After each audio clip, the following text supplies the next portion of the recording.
Okay, hello, my friends. It is Wednesday, March 19th, 2025, and I have 5 big stories for you today. The big story is that Zelenskyy is going to halt attacking oil refineries and oil depots and things. We'll talk about that in just a moment. First things first, I have a new microphone. I deeply appreciate that you are willing to listen to me. And because this thing stopped working, I am putting it aside and getting the other one. I'm sorry about the technical difficulties that we had the other day a couple of times, and one that was bothering people's ears and that sort of thing. So we're back to this. Okay, so now first big story. So let's follow this saga here from the White House. Okay, Trump has this conversation with Putin, and you know how that went. We've talked about that extensively. Trump made a number of statements about his conversation, and this is just a quick recap, and then we'll move on. The conversation with Putin went great, he said, as he's talking to Laura Ingraham about this. Putin did not demand to stop providing aid to Ukraine, he says, although the Kremlin readout specifically said that, yes, that they did demand that. The United States and Russia can establish economic relations after the war in Ukraine ends. I think that's really a big motivation here. And then the United States intends to develop friendly relations with both Russia and China. Okay, I think that's explanatory of what's driving much of why Trump is doing what he's doing. Kremlin spokesperson Dmitry Peskov on Wednesday said, quote, the issue of military supplies being sent to Kyiv was touched upon in the Putin-Trump telephone call. And of course, Donald Trump said on Tuesday, we didn't talk about that aid at all. Aid was never discussed. So I don't know. I mean, perhaps both sides are lying, or both sides aren't fully telling the truth, or neither are. I don't know. Michael McFaul, Medvedev is much more pathetic and disgusting than other Putin sycophants. Why is he saying that? Well, Medvedev was saying this. The phone call between Presidents Putin and Trump provided a well-known idea that there's only Russia and America in the dining room. On the menu, light appetizers, Brussels sprouts, British fish and chips, and Paris rooster. The main course is a Kyiv-style cutlet. Enjoy your meal. Well, so McFall is saying Medvedev is much more pathetic and disgusting than other Putin sycophants because he's an intelligent person, and he knows, if he's not drunk, that what he's tweeting is complete BS. He knows that he's not really in Putin's inner circle because he's not KGB. He's from an intelligentsia family, so he has to try harder to be one of the cool kids. I thought that was an interesting insight, and everything that I'm doing is trying to provide context in the war in Ukraine. Okay, more context. I tend to believe that Putin acts in good faith, and I trust his word, says Mr. Witkoff. Okay, this is Trump's special envoy, and this is what he was saying about trusting Putin. Let's listen. With regard to your question on some of the reporting with regard to the Russian drones last night, I have it on good information from a telephone call I had before I went on this show that President Putin issued an order within 10 minutes of his call with the president directing Russian forces not to be attacking any Ukrainian energy infrastructure. And any attacks that happened last night would have happened before that order was given. In fact, the Russians tell me this morning that 7 of their drones were on their way when President Putin issued his order, and they were shot down by Russian forces. So I tend to believe that President Putin is operating in good faith. He said that he was going to be operating in good faith to the president yesterday, and I take him at his word. Yeah, I'm not so sure that I would. I mean, the attacks in, I don't remember if it was Sloviansk or Kramatorsk, it's one of those 2 cities that hit the energy grid, those drones were off and going to do that when, just moments after Putin said he called it off, and that you're going to believe the Ministry of Defense saying they shot down their own. I talked about that this morning, so I'm not going to belabor it, but I think this is willfully ignorant from what I can see, or willfully trusting when you should know better than trusting, because they lie about stuff. Okay. Now, Trump is warning that if the Russian-Ukraine war escalates into World War III, Americans could end up being directly involved. He's using this as a justification for pushing a ceasefire. Now, he's arguing that he's preventing further escalation, and that's in the U.S.'s best interest. He also claimed that Russia currently has the upper hand in the war and that Ukrainian forces are encircled, which is untrue. And I had to look it up, and yeah, sure enough, here it is in the New York Post. Trump is warning this, and that's going right from this interview with Laura Ingraham. And yeah, now, while we're talking about that, let's talk about headlines. Steve Rosenberg from the BBC, Trump-Putin call seen as a victory in Russia. I think that's a fair headline. New York Times, why no one should trust this Trump-Putin phone call. That was by Thomas Friedman. Okay, good headline. Next, Washington Post, Trump is speaking to Ukraine's Zelensky a day after a call with Russia's Putin, and we'll get to that and what was said there in just a moment. Trump holds a very good call with Zelensky following a deal with Putin, according to Fox News. Ukraine-Russia war live, Trump praises very good call with Zelensky, according to The Telegraph.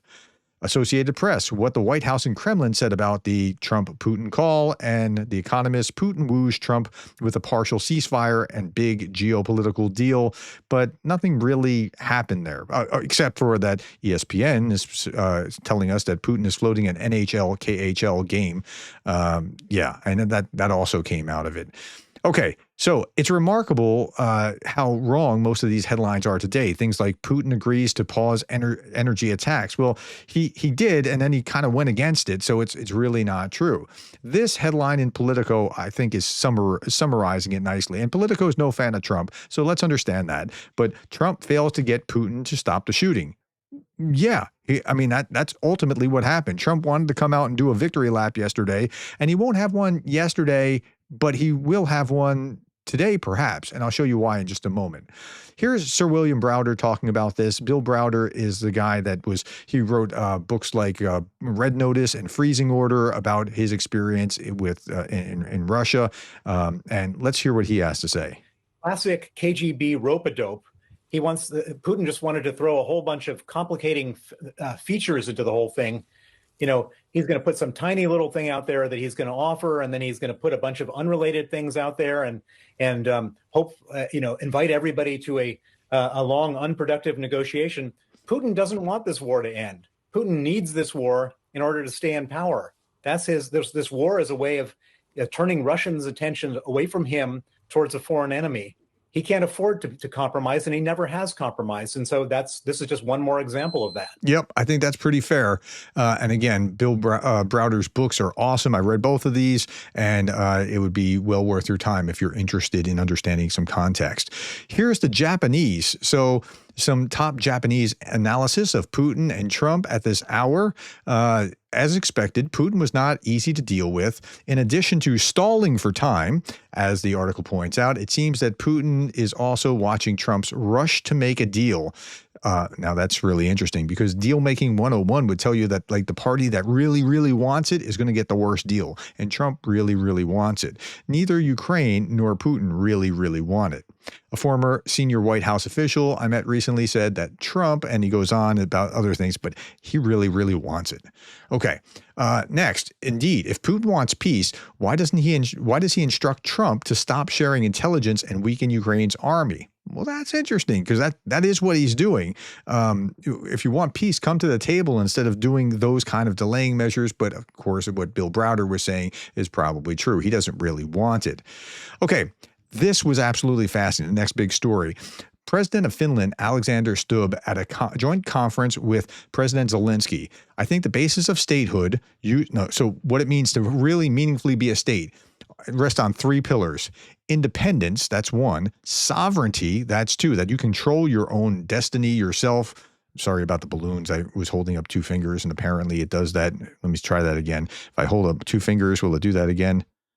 Come on, balloons. Now it's not going to do that. Okay, sovereignty, one. Two is, independence is one. Sovereignty is two. And there goes the balloons if I hold up two fingers. Okay, and then three is territorial integrity. And Finland in 1944, with the peace of Stalin, lost two of those pillars. Let's hear what he has to say here. I think the basis of statehood usually rests on three pillars: independence, sovereignty, and territorial integrity. And Finland in 1944, with the peace of Stalin, lost two of those pillars. Mm-hmm. We retained independence pretty much as the only Soviet neighboring state. But we lost our sovereignty to decide. And we also lost 10% of our territory. And as I keep on stressing, territories where both of my grandparents were born and where my father was born. So if the question is, should Ukraine fall into this predicament? My answer is absolutely no. We work continuously to maintain the independence, the sovereign right for Ukraine to decide its path towards Europe and the West, and its territorial integrity. This is why we're here. This is why diplomacy continues. And this is why this is such an important moment in international relations and international history. Because in Europe, there has been no serious territorial acquisition or takeover through force. And we don't want that to happen again. Yeah. And so this is a sobering understanding. Again, it is independence, sovereignty, and territorial integrity.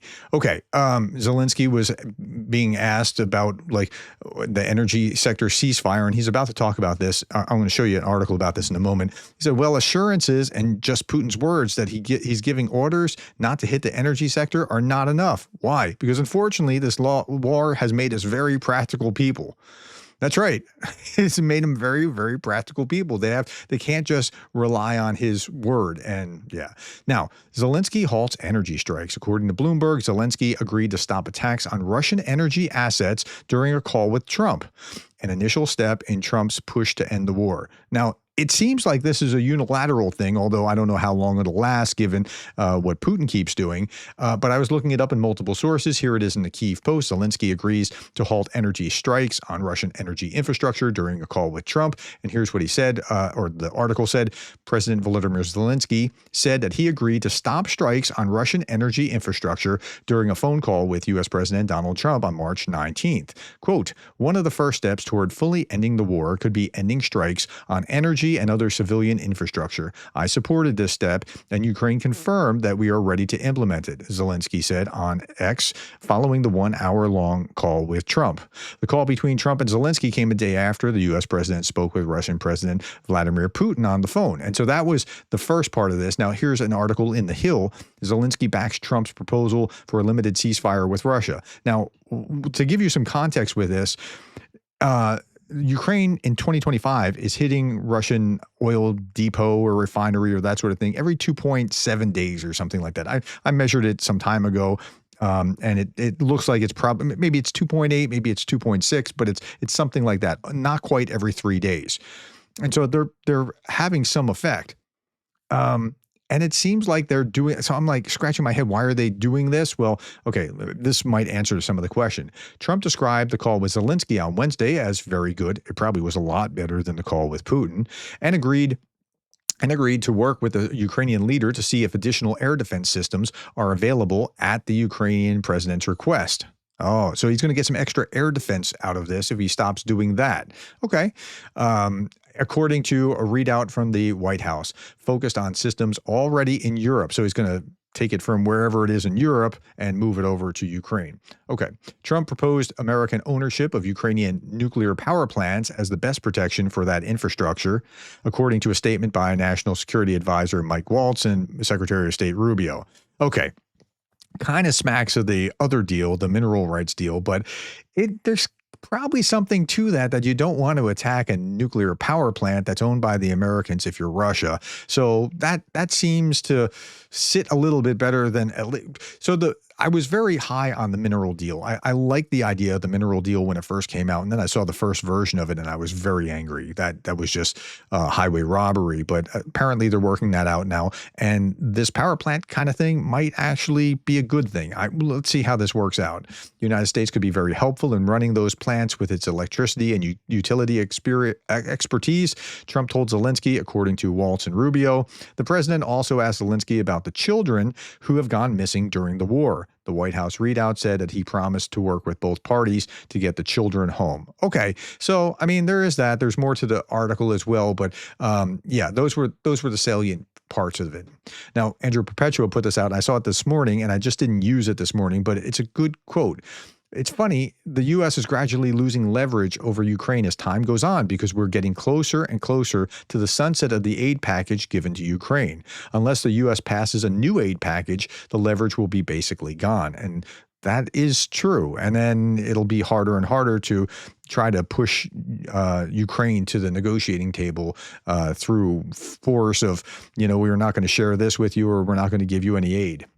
Okay, next big story, and it's a weird one. North Korea ranks third globally in Bitcoin holdings, just behind the US and UK, thanks to crypto theft, according to the Times. And now there was another story about this in Axios about 3 weeks ago. North Korea's Lazarus Group is suspected of stealing $1.46 billion in cryptocurrency from Dubai-based exchange BitByte, according to some new research. So that was 3 weeks ago, and this just came out. But the shocking question here is Kim Jong-un's hackers have drained crypto exchanges to fund the regime. But the real mystery is, how did they pull it off with no internet? Well, apparently they have some kind of internet, but like the people in North Korea don't have access to the internet as such, and that's very strange. Another follow-up story, we're talking about Radio Free Europe, and that's pretty bad to lose Radio Free Europe. There is a complaint filed on March 18th that argues that denying the funds Congress has appropriated for Radio Free Europe, Radio Free Liberty, violates federal laws and the U.S. Constitution, which gives Congress exclusive authority over federal spending. So I'm not sure whether that's the case or not, but a judge did rule about that in a similar kind of case. I don't know if it's similar enough, but it looks like this might mean that Radio Free Europe and Radio Free Liberty would be funded through the end of this budget cycle, and then probably not again unless something changes.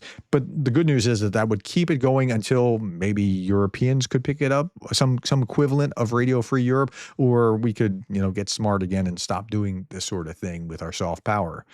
Okay, Darth Putin, the parody site, on this day in 2014, I said I had no plans to take other parts of Ukraine beyond Crimea. So you can believe me this time. I'm not lying. Well, we're going beyond just looking at that, because here's the article. Hear me, dear friends. Do not believe those who want you to fear Russia, shouting that other regions will follow the Crimea. We do not want to divide Ukraine. We do not need that. That came from this article in the BBC. That direct quote came from this article on 19 March 2014. Today is 19 March 2025. And let's go down into the article and read the paragraph.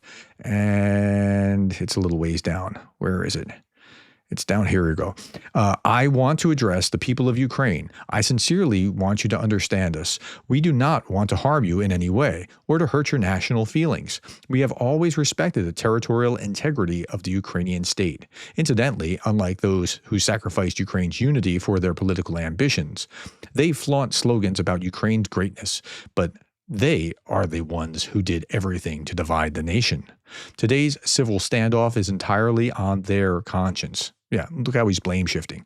I want you to hear me, my dear friends. Do not believe those who want you to fear Russia, shouting that other regions will follow Crimea. We do not want to divide Ukraine. We do not need that. As for Crimea, it was and remains a Russian, Ukrainian, and Crimean Tatar land. Okay, so that was Putin back in 2014. Here's Darth Putin one more time, but having been invaded twice, the Ukrainians aggressively threatened to defend themselves, so we had to invade them more. Yeah, it's kind of like that. Now, I wish we had leadership in the United States that was like Bull Halsey. Halsey was an American admiral in World War II, and he said this: we would take the top, Japan would take the bottom, when he was asked if he's willing to divide the Pacific Ocean with Japan in World War II. Sure. We'll take the top. They can have the bottom. All right. That's where we are, my friends, on this day, March 19th, 2025. Thank you for your time. Thank you for the likes, the shares, and the subscribes. And thank you for being the kind of person that cares about Ukraine.